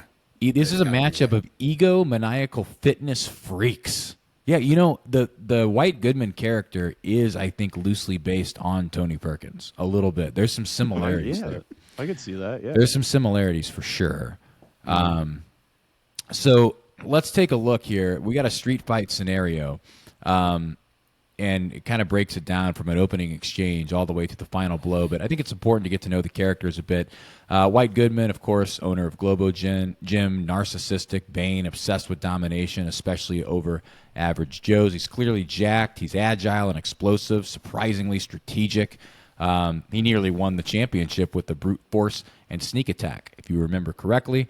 Very aggressive and unhinged under pressure. His weaknesses, he is very arrogant, emotionally unstable, and relies on theatrics and intimidation.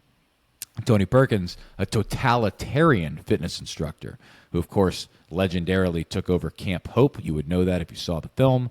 He is highly athletic, can perform flips, climb ropes, do all sorts of things. A lot of rage, a lot of intensity. Better conditioning for a longer fight, and sadistic and cruel. He won't hesitate to go low. He does melt down under pressure, and more disciplined than White, but less instinctive in a chaotic setting. Now, the opening exchange, White's going to come out swinging, a lot of wild, flashy punches, probably protecting the hair a little bit, maybe a spinning back fist for good measure. Middle round, Perkins is going to use his athleticism, the gymnastic core strength to grapple and lock White in a chokehold. White's going to use his flexibility a bit here. In the final blow, White's going to pull a sneaky move. He's going to throw a nearby trash can lid. I don't know why ChatGPT is always throwing trash can lids here. He's going to throw it like a discus. It's going to daze Perkins and then deliver a slow-mo flying knee while screaming, "Nobody makes me bleed my own blood," to finish it. The winner, White Goodman, by sheer lunacy. While Tony is arguably better conditioned and more disciplined, White fights dirty, fights weird, and thrives in chaos. His erratic nature and unpredictability give him the edge in an all-out brawl. Yeah, I just love that it ended on that, his saying. Like, yes. What a way to, like, you had to have included that in there. I think it's a little unrealistic that he wouldn't involve Michelle. Like, Michelle is much larger and more physically imposing. I feel like White's sneaky nature, he would have found a way to get Michelle in there. Yeah, I mean, like I said, laser and blazer. I hope Michelle accompanied him to the ring on that little white moped. Like, that's how he gets to the ring. Is that's on how the they white left. moped. That's exactly right. Exactly. That's how they left, with a middle finger for Tony Perkins' lifeless corpse. If we're going to go in ring, though, we gotta redo these going forward. If we're going to go in ring, because it's going to change the outcome. Because they did say if this was an MMA style fight, then we would probably give the edge to Perkins. The great and powerful, wise Nick Diaz once said that all that matters is who would win in a real fight, a quote-unquote real fight. It's true. Which I don't know what a real fight is because I don't speak Stockton. I don't speak Stockton. I love the Diaz brothers. Yeah, love them. I do have one more. I just realized before we get to yours, Dave, is we got one from Matthew Keller, who, again, was the driver who he asked us about Wednesday games because he said those are the only games he's really able to go to with his job, and he got to take in his first match for the Derby game with Kansas City, and he said, "Good morning, y'all. Just gotta say, going to the match on Wednesday was definitely a good time. Not a great time since we gave up a 2-0 lead, but overall I enjoyed myself. Can't wait to attend the Orlando match in June and hopefully get a better result. I know the button issue right now is Olaf staying or not. I got to say I'm kind of on the fence, but leaning towards firing. I get injuries, but that can only be an excuse for so long. I'm a Detroit Lions fan, and look what we did the last year with over 20 people injured. I would hope there's a turnaround soon, but unfortunately, it just doesn't seem to be coming. Thanks again, y'all, and go City. And also, go him because he went and checked out STL Kalachi afterwards. And very nothing, nice, of course. That's right. But Ray things to say. Yeah. He was like, they were so good that like he's thinking about leaving even a little later to check out their breakfast menu. So, I mean, nice. That just goes to show that.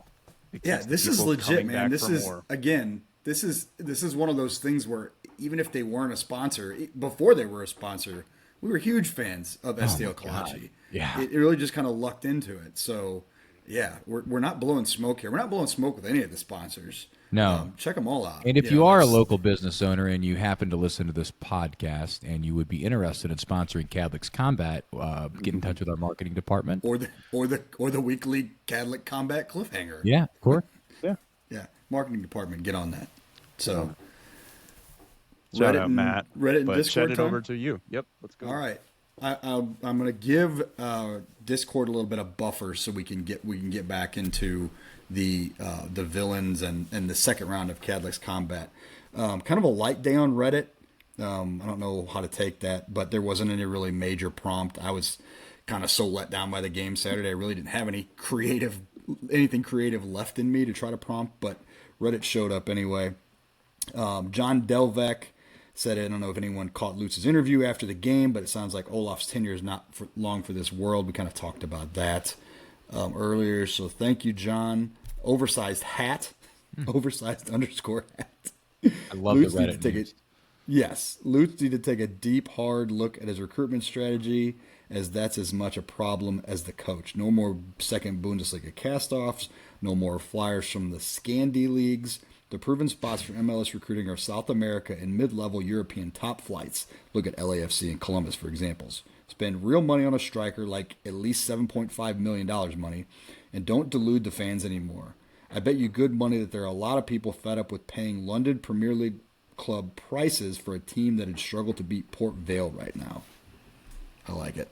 Very strong. Pretty accurate, Good submission. Yeah. Oversized hat. He's new. Yeah, he's new. Juice Man is not new. We love the Juice Man. If another team is better than you, but the effort is there, okay, fine. Get better. Man, Juice Man might be Zaring. Yeah, he might be. But when there are players standing around, it's not a good look whatsoever. Last night was just plain effing rough. On to the next. I think he's talking about Minnesota there. So, yeah, it was rough, Juicy. But, again, we're on to the next. We'll wrap up Reddit with flip-flop kitten hands. So exhausted from watching a team that has no desire to win a second ball, set piece, or any physical challenge. That plus the endless passes along the back lines and wings with absolutely no threat to penetrate the defense. By golly, Flip-Flop wants some damn penetration. Don't we all, Flip-Flop? Bet Flip-Flop does. I'll bet Flip-Flop does.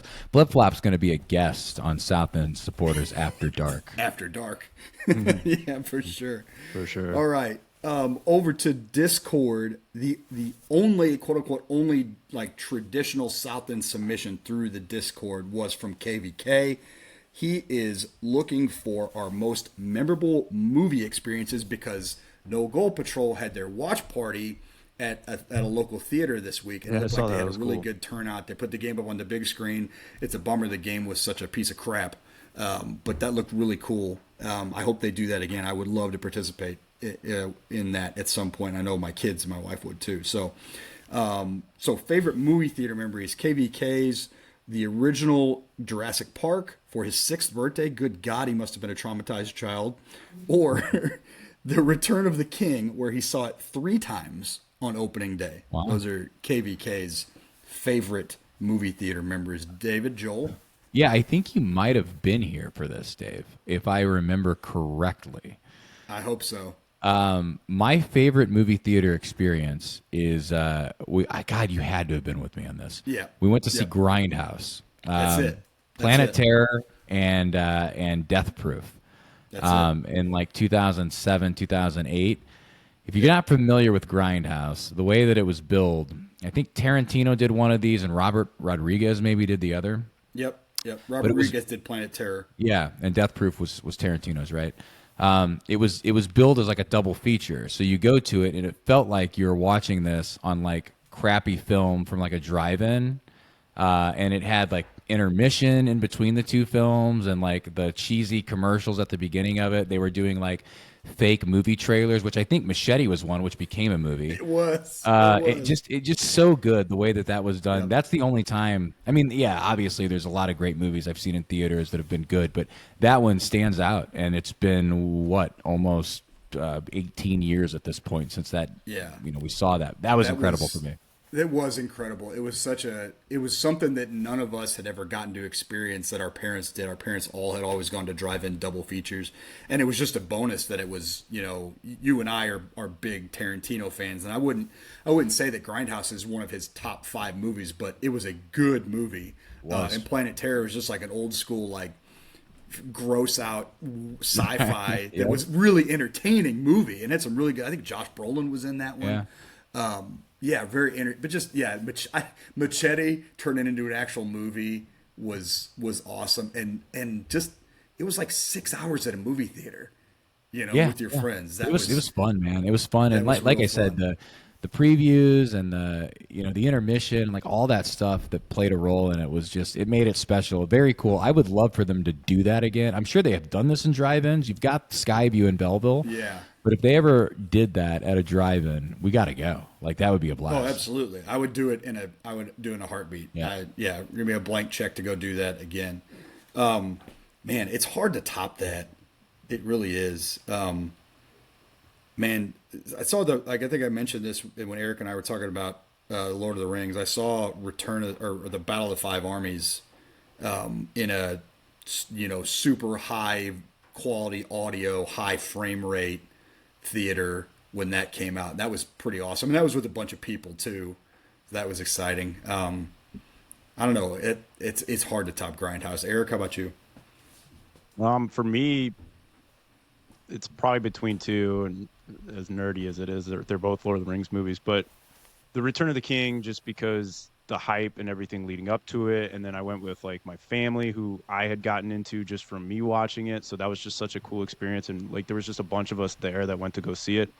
So like the environment, the movie and everything. But then on the opposite end of that, I actually went and saw The Two Towers by myself in a theater. And I'm again, that's stepping way out of my comfort zone to do it, but I just couldn't find anybody that was going to go with me. And I just didn't want to miss that experience. So I went by myself, and it was one of those where I went early enough, and it was one of the few experiences I've had as far as going to a movie where like people are like cheering during the movie, like as if like, those things mean. And really I've never been a part of that. So that was like just a wild experience, but to take it in going by myself was, it was actually enjoyable like that. I remember that. And then, I mean, so those, to me were probably my, as far as movie theater going experience. Dave, you ever been to a movie by yourself?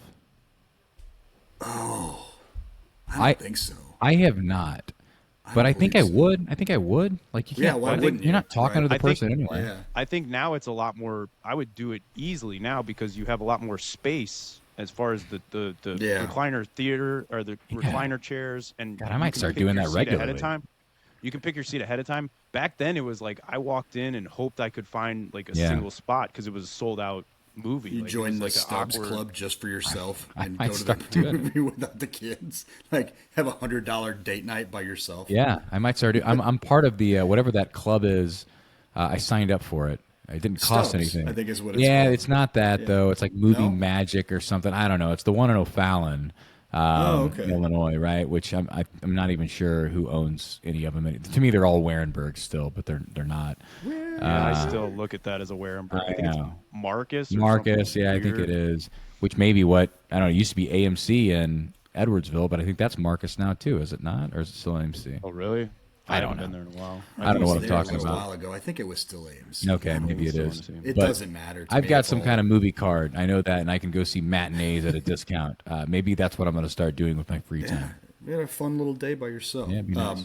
last movie experience, and this is not like one of my favorite ones, but Eric was talking about people cheering. I remember seeing the movie Miracle. Oh yeah. And first of all, was completely unbearable with our friend Andy Ribbing, who we graduated high school with, and the whole time, every 10 minutes, we just kept mentioning that we hoped they won, which was super annoying to my wife. But yeah, people cheered when they won. And it was like, this really happened, right? Like, you don't need to cheer. Like, but yeah, that's just one of those little quirky movie things. So we're backtracking a little bit because this was a crossover submission and it ended up in Discord also from Fetlord Colton. So we'll start with the actual submission and then we'll move into the Cadlic combat that's related to the submission to wrap this episode up. But Colton wants to know who the best movie villain of all time is, and go. His submission, his choice was Vader. Ricky B said Vader. El Homie wanted a Mount Rushmore, which is, I think, what we're going to kind of work towards when we get to this point. I see Hans Gruber on here from Die Hard, from Matt Kahn, which I love that shout. Really like low-key, sinister call there. El Homie also threw in Boba Fett. There's a Mandalorian in there, which is Mando a bad guy? I don't think Mando's a bad guy. No, Mando's kind of like a hero. Mando's like a tragic hero. I don't know if you call him a tragic hero. He's got some evil to him, I guess. I mean, he's a bounty hunter. So I wouldn't look at him as a villain, though. Yeah. Grievous is a good one, although I don't know that he had enough play in the movies to be like an iconic villain. And if people didn't read the books or see some of the other kind of shorts, they don't even know who he is, and we'll leave that. That's a deep Star Wars cut right there. You talk about Grievous. Derek said Daniel Shalhoub. I like that one.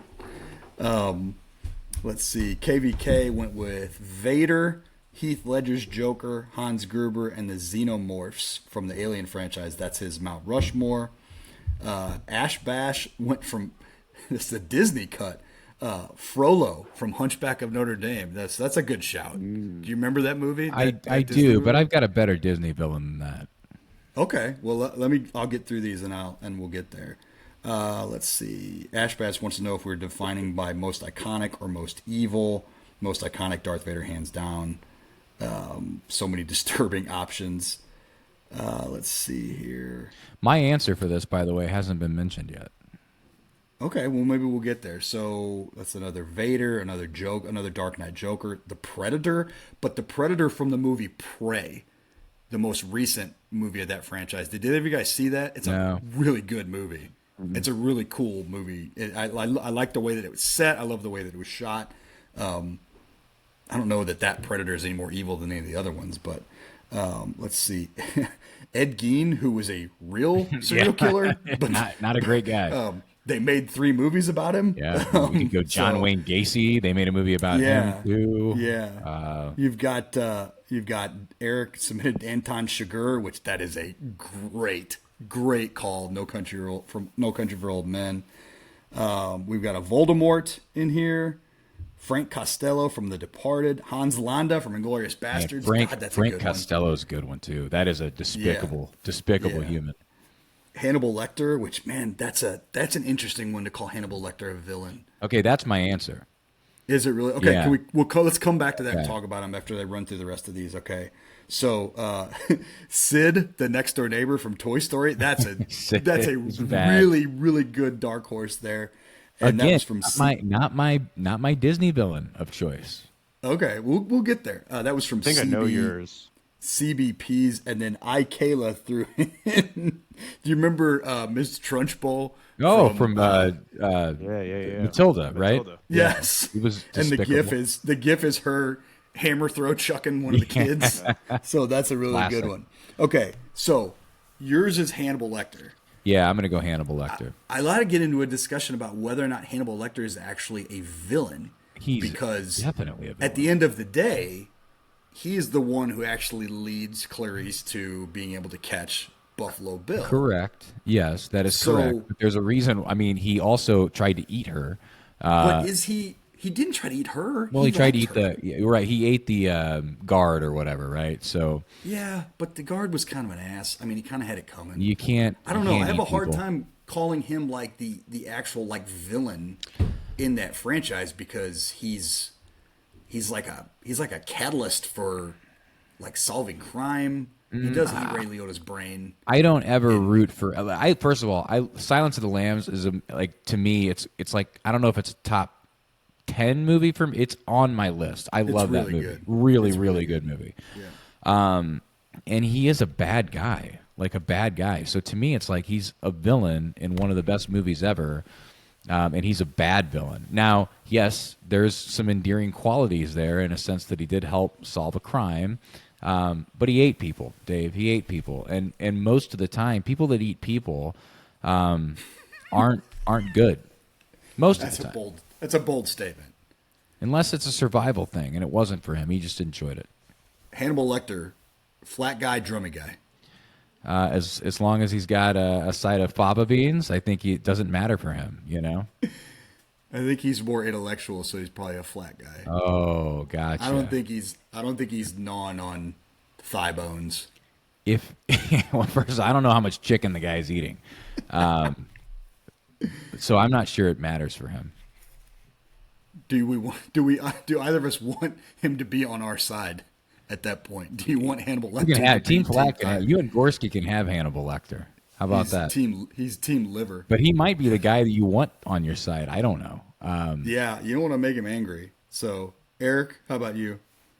Man, movie villains, because the thing is iconic movie villains, correct?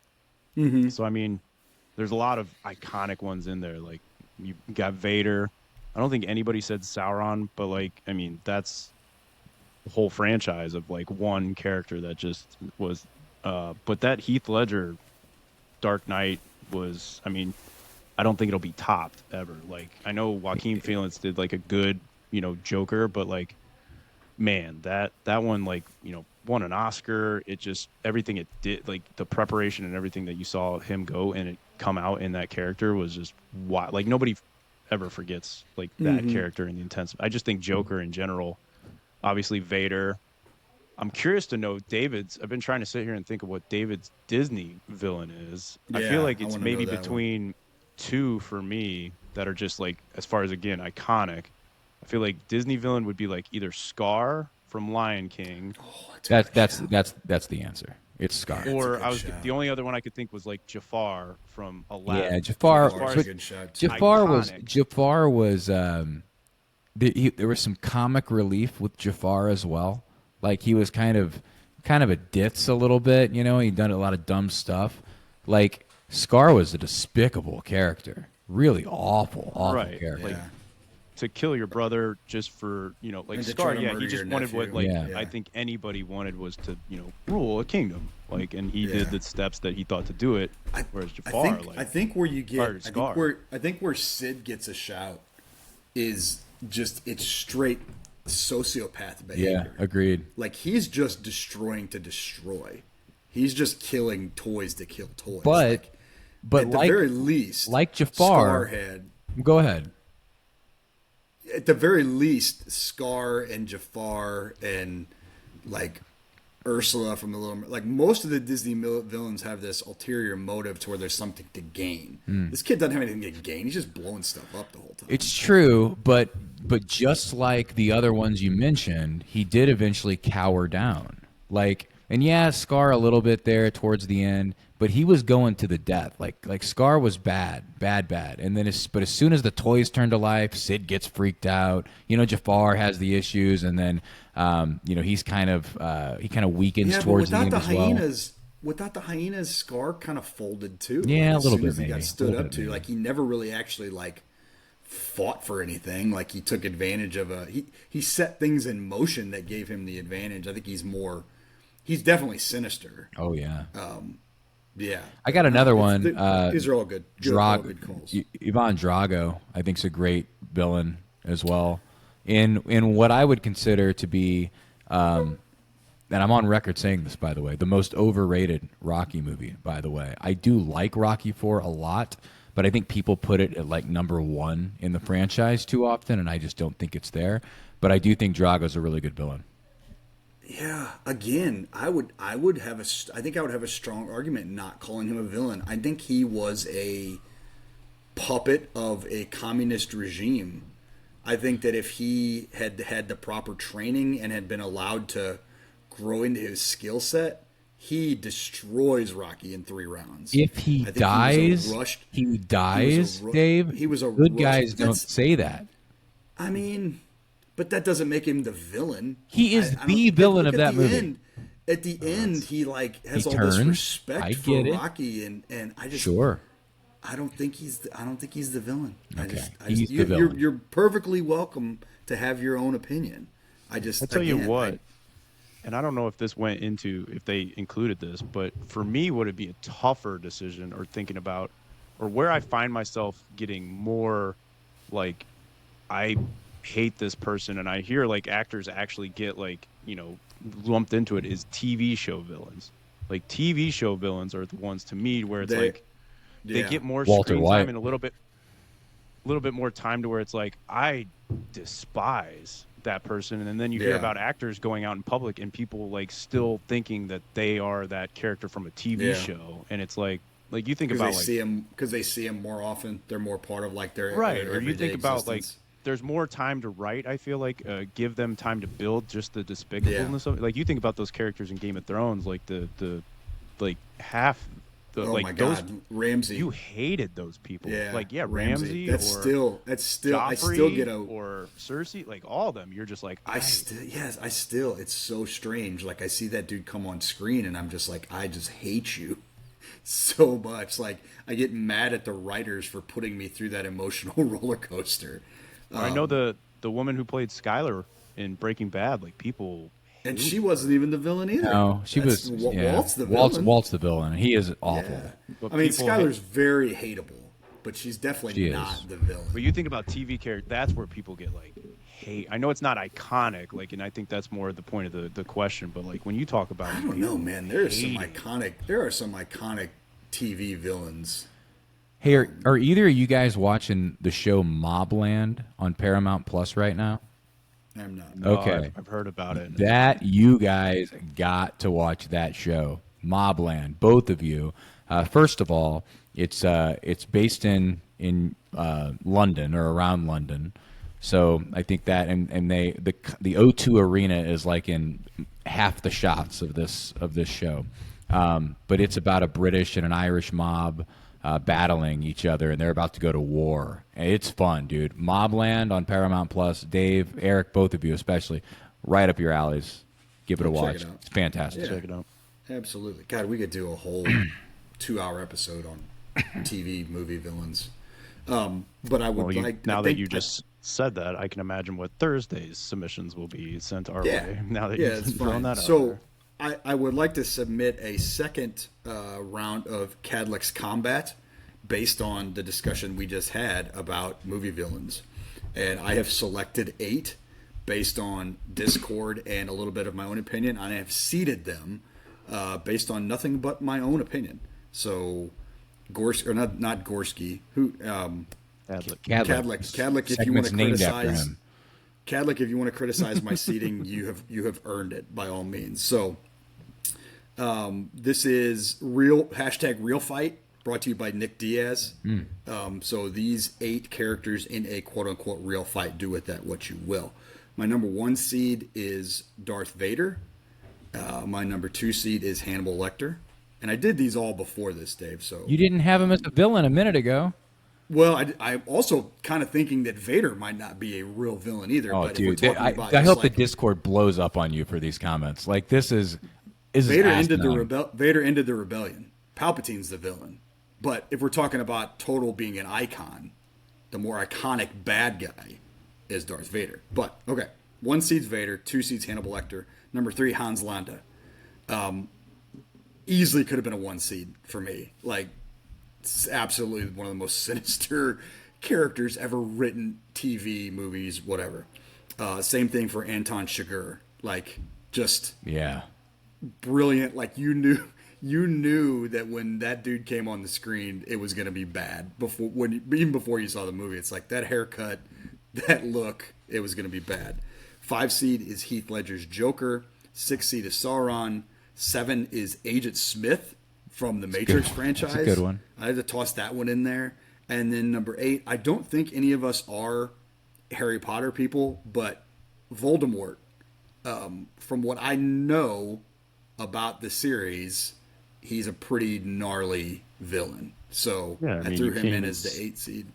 Can't even say his name in the story if you're like on the he who shall not be named. So, and there are so many of these villains so many villains that I could have put in here. It's too many to really give honorable mentions. So, the first, 1 through 8 would be Vader versus Voldemort. I think it's hands down. It's Vader. Yeah, iconic for sure. And I've never seen Harry Potter. Are we going iconic or who's going to win? Who's going to win? Real fight. I mean, Vader's also got the Force. Yeah, the dark side and the light side of the Force. So yeah, Vader.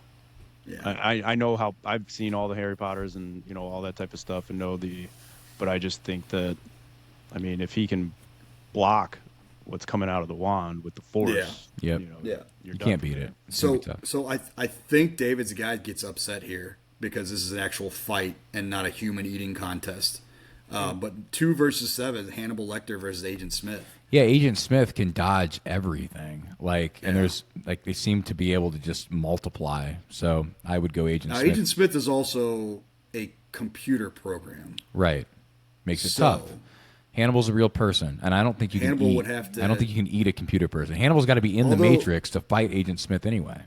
Although in the one movie, in Reloaded, Smith was able to upload himself into one of those guys' personality, and he tried to assassinate Neo. He was the one that ended up blinded him. I guess that was in Revolutions. So Hannibal can't beat Agent Smith. Yeah, okay. Yeah. Hashtag real fight. Agent Smith wins, so he moves on. 3 versus 6. These are so absurd. We should have done real people fights versus fantasy fights, but it is what it is. Hans Landa versus Sauron. I mean, he's the evil one. He's the bringer of Mordor. I get that Hans Landa was the Jew hunter, but I have never seen Lord of the Rings, any of them. Sauron, he was a person at one point. But he was an orc. But Hans Landa's an awful person. Oh my god! And it's from in my opinion, a better movie. So I would go with Hans Landa. He is he's so sadistic, even in scenes that aren't meant to be sadistic. Just the one in general I'm thinking about is when they're in the restaurant. They're eating the crumpet or whatever. Yeah. He's with the French girl and he makes her eat the strudel. Yeah. And he's just he's such a creep the whole time. Never really been satisfied in my life by having someone being scalped, but I was not unhappy at the end of that movie when he got branded and all that good stuff. Yeah, I think on just an evil standpoint, sadistic, he gets it, but we're going fight and Sauron's, taking that one. Yeah, okay. And then 4 versus 5, and this might be the best matchup actually, is Anton Chigurh and Heath Ledger's Joker. This is two actual humans battling it out. I've never seen No Country for Old Men. Wow. Yeah, I know. Hard to believe. That's not a super everybody's seen it, but for a cinephile, I know, yourself, weird. Yeah. Sarah's seen it, loves it. She loves that movie. I've only seen bits and pieces of it. I've never seen it the guy that wrote the book, Cormac McCarthy, also wrote this book called Blood Meridian that is one of the most gnarly things I've ever read in my life. So I feel like I still need to read No Country for Old Men too, because I think that the book is probably that much more intense and dark. But God, that's one of my favorite movies. I find myself pulling myself back so I don't watch it too many times because I don't want to I don't want to I don't want to make it I don't want to wear it out for myself. But man, I don't know. Joker is just so both creative. But they both are they're just it's just so sociopathic. They both will just kill you just as soon as look at you. Joker seems to have more access to more destructive things. He's got a big following too. Yeah, I don't know if Anton Chigurh is going to be blowing shit up. Yeah, I probably have to go with Heath Ledger's Joker on this one. Yep. Yeah. Okay. Yep. So that means we go. Let's see, one versus 7. Is that how we do that? Yeah, because no, it'd be one. Yeah, 1 versus 7. So Vader versus Agent Smith. God, like I feel like it's two different fantasy worlds, right? But Vader's still like if you put both their humanoid capabilities together, Vader's still a monster. Agreed. And he can use the Force. And can you dodge Force choke? I don't know if you can dodge Force choke. I think Vader gets a hold of him here. I think Vader wins. Vader could sense where he's going and anticipate. Yeah. Vader could also destroy. He could destroy the computer program technically as well. Yeah. So. Yeah. Yep. Too powerful. That. Okay. So the other semifinal is Heath Ledger's Joker versus Sauron. I just think Sauron just so mythical power. Mythical and powerful. It's tough to beat. And yeah. So we've got Sauron versus Vader. I think this probably need to be 1-2 if we're going just by like pure like why don't iconic fantasy franchise evil. Why don't we do a cliffhanger with this? Why don't we let the people decide this? Put it on Discord. Why don't we put it on Discord? Yeah, Vader versus Sauron. We could put it. Yeah, we could put it on all the socials. Yeah, let's do it. Might not be a bad idea. That's it. You know who the cliffhanger is going to bother the most is me tonight because they won't know about this till tomorrow, and I'm going to sit in my bed all night like, man, the lightsaber cuts that ring. Yeah, so look out for it. Look out for it on all the platforms and tell us what you think. Who wins in villain combat, Darth Vader or Sauron? And that is your final Felix's Pizza Pub South End Submissions, brought to you by the wonderful folks at Felix's Pizza Pub. This segment continues to get longer and longer. Felix is getting their money's worth these days. Eric, where can people go to submit these submissions? Yeah, just keep sending them in. We love them. On Instagram, we're South End Supporters. Our Twitter and our Reddit is @SES_podcast STL. Make sure you're also following us on our Facebook page, as well as checking out our YouTube. That way you can keep up with all things South End Supporters. I love how this has become a soccer podcast to now a soccer-adjacent podcast where we spend roughly 25 minutes talking about soccer. We didn't even talk gambling tonight either, by the way, which is crazy. Yeah. I got hammered on the Preakness, did not go my way, but still way up from the Derby, so it doesn't matter. We're playing with house money, and we'll double down on the Belmont coming up in a couple of weeks. Want to say thanks so much, of course, to all of our sponsors, especially our title sponsor, Ready to Live Wellness at 1530 South Kings Highway Boulevard. If you are looking to get swole like Eric Cole, you gotta go to Ready to Live Wellness. Warrior Logo Wear, they're the official swag sponsor and the drip sponsor of my slow pitch softball team. We are off this weekend, and I had to miss last week's game, Dave, because I was busy coaching my daughter's softball team. I don't know the result. I'm assuming we lost because nobody said anything in the chat, which would make us 0-5 on the year. But the best looking team, best dressed team anyway, because of Warrior Logo Wear, you can check them out at 12 East Main Street in Mascoutah, Illinois. STL Kalachi, they bring you the match week preview every single week. We didn't cover a match week preview yet. We will certainly get to that on Thursday, but we did plenty of Kalachi talk. Always go to STL Kalachi at 1530 South Kirkwood Road in Sunset Hills. Felix's Pizza Pub, the loyal sponsor that brings you South End submissions every single week. My favorite segment, the people segment is what I call it, Dave. 6401 Clayton Avenue in Dogtown. Felix's Pizza Pub, official City on Tap bar. Go there for all the home and away city games. And Elite FD, our newest sponsor, 101 The Game Drive in Glen Carbon, Illinois. They are inside of the Sports Academy. Make sure to go there. They bring you news and notes from the back post every single week. For Eric Cole, for the Monday Morning center back, Dave Wyckoff. This is the longest episode I've ever done. My name is David Heck. We'll see you next week, and until then, let's go City.